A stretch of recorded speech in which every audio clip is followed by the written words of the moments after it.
E o Caiado, que venceu o Bolsonaro em Goiânia, então está tirando uma onda. Primeiro ele fala em centro-direita. Isso é importante porque a direita, como o espaço da direita é muito grande, como a direita se expande, como o mercado eleitoral, o mercado de votos da direita é o maior, como o centro e o centrão pende à direita, tem várias direitas. Né? O que está em xeque é o poder de Bolsonaro de comandar essa direita. O que está sendo desafiado é a liderança de Bolsonaro, claro, sobretudo em função da sua condição inelegível. O grande elemento, muitas vezes esquecido para qualquer análise, é inelegibilidade de Bolsonaro. Não é mais um jovem e não poderá disputar a eleição em 2026. Isso significa um sangue na água que a rapaziada fareja. É mais difícil liderar sem poder competir, sem poder ser votado. Isso é uma obviedade. E o Ronaldo Caiado, fazendo a leitura do cenário, se posiciona à direita como centro-direita. Então, empurra Bolsonaro, sem dizer, para um extremo, e ele está nessa centro-direita. Tem a direita Valdemar, que subordina a direita bolsonarista, e é com a direita Valdemar, ou com parte dela, que Caiado conversará. Então ele fala em centro-direita, a partir da sua vitória em Goiânia, e solta uma fala como essa aqui na entrevista, falando sobre Goiânia, né? Eu ganhei a eleição. Eu tenho, atenção a isso, porque aqui está posta a disputa por liderança e, portanto, por independência. Há um movimento, inclusive no bolsonarismo, e Caiado não pode ser dissociado do Bolsonaro, não é um bolsonarista, mas não pode ser dissociado do bolsonarismo porque surfou a onda do bolsonarismo. Mas há uma insinuação, por exemplo, em Nicolas Ferreira, de um bolsonarismo sem Bolsonaro.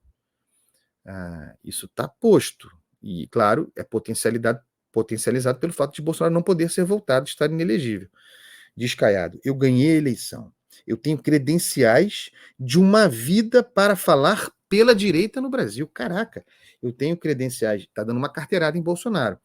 Eu tenho credenciais de uma vida para falar pela direita no Brasil. Então, Caiado falando pela direita no Brasil, ou por uma direita no Brasil, subindo num palanque em que está Bolsonaro. Você fala pela direita, eu também falo. Ele diz, eu tenho credenciais de uma vida para falar pela direita no Brasil, quando era palavrão em 1986. O Caiado foi candidato a presidente do Brasil em 1989. Era o candidato da direita, concorrendo pelo PFL. Tem mais umas falas aqui importantes dele nessa entrevista ao Gauso, no Estadão, que eu quero destacar. A pergunta é: como o senhor avalia os ataques do ex-presidente Bolsonaro e dos seus familiares ao senhor? Diz Caiado, desrespeitoso, deselegante, sem necessidade, até porque eu o apoiei, e é verdade, a associação apoiou e foi apoiado, né? Apoiou e se beneficiou, né, Caiado? Surfou a onda. Até porque eu apoiei em todas as eleições que ele participou no cenário nacional. Aí ele lançou o candidato contra mim em 2022 na minha reeleição. Eu ganhei no primeiro turno. Lançou o candidato contra nós aqui, depois nós buscamos um entendimento na capital. Ganhamos a eleição dele. O que eu espero é que isso também possa fazer repensar esse seu comportamento no momento da eleição de 2026. Eu acho que a gente não ganha eleição sozinho, está claro aí. A gente não ganha a eleição em posições extremadas. Vejam como ele se coloca, Caiado, ao centro. Não ganha sozinho. Isso também é Caiado dialogando com Valdemar Costa Neto. Quando Valdemar Costa Neto disse que a direita sozinha não ganha eleição, é preciso compor com o centro, é preciso compor com o Kassab. É isso que estão todos dizendo. A gente não ganha em posições extremadas. Então ele joga Bolsonaro para um extremo, e se coloca como uma direita sensata, direita negociadora, direita que conversa, direita moderada, centro-direita. As pessoas querem moderação, querem equilíbrio. A população brasileira está cansada dessa queda de braço, desse processo de enfrentamento todo dia. Isso é a imprevisibilidade de Bolsonaro, de que eu tenho falado sempre, também é uma fraqueza dele, e as pessoas realmente estão cansadas. Todo dia uma aresta, todo dia uma briga, todo dia um conflito, é ruim, gera imprevisibilidade, é impossível tocar a vida num ambiente de incerteza, gerado pelo próprio presidente.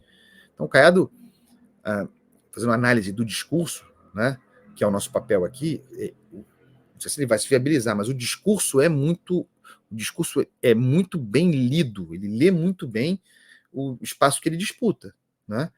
E vai explorar, repito, a inelegibilidade de Bolsonaro. Não apenas ele, né? Todos os que estão postos, inclusive Tarcísio. As chances de Tarcísio, por óbvio, são. A chance é ser o candidato de Bolsonaro, porque Bolsonaro é inelegível. O povo não aguenta mais esse nível de fake news, rotulando, se não concorda com as ideias dele, sai daí, comunista, sai com pessoa que não tem respeito à família. Né? Aí continua. O senhor falou da importância de não ir para o extremo para ganhar a eleição, de se posicionar mais ao centro. Nesse campo da direita, onde o senhor pretende buscar apoio? Com quem o senhor pretende compor, tendo em vista que Bolsonaro, por ser essa liderança nacional, domina esse campo? Então, a pergunta coloca Bolsonaro, muito habilidosamente, como dominante do campo da direita. Aí vem Caiado. Vamos lá. O Pablo Marçal mostrou que não tem essa tese, não. Olha aí. O Pablo Marçal é um projeto piloto também. Pablo Marçal é que jogou o sangue na água para a rapaziada da direita perceber que existe bolsonarismo sem Bolsonaro. Acho que a interpretação tem que ser feita de ambos os fatos. Essa tese caiu por terra da propriedade de Bolsonaro. A direita e o centro não têm dono de nenhum lado. Cada eleição é uma eleição. Em cada momento você vai apresentar suas ideias e não quer dizer que você está em um lado que você vai ganhar, não. Você ganha se tiver os melhores argumentos, as pessoas mais preparadas, se você voltar a fazer política na vertente daquilo que a sociedade espera. Então, não tem esse voto cego, não tem propriedade de voto, é o que está dizendo Caiado. Não tem esse voto encabrestado. E você viu que essa eleição foi a eleição da lucidez, ou seja, as pessoas passaram a refletir e excluíram os extremismos, tá certo? E votaram na experiência, na moderação, na competência. Tá aí a resposta de 2024. Então, essa tese de alguém que é dono de um segmento da sociedade não existe. Não se tira o prestígio dele, não se tira a representatividade dele. Agora, o que nós temos que construir no Brasil é a nossa capacidade de ganhar eleições. Isso aqui é outra coisa. Ter liderança, sair candidato é uma oportunidade para construir uma ampla aliança para ganhar eleições, porque quem perde a eleição não decide a vida do país, não muda a vida do cidadão, não escreve a história do país, só escreve quem ganha a eleição. Então não é disputar a eleição, não é ter apenas um segmento da sociedade. Caiado talvez não tenha força para. Ele diz que vai ser candidato pela União ao Brasil, mas ele não tem a força para chegar lá. Né? Não se trata disso. Mas a leitura dele interessa especialmente porque ele se sentiu à vontade para desafiar a liderança de Bolsonaro, se apresentar como alguém que pode falar pela direita e que não há propriedade da direita, como mostrou a experiência Pablo Marçal. Esse é o grande lance. Assim. Bolsonaro está inelegível. E a direita vai ter candidato. Ou candidatos. Bolsonaro vai ser influente? Vai, mas Bolsonaro não poderá disputar a eleição. Então, é isso que aponta a leitura de Ronaldo Caiado.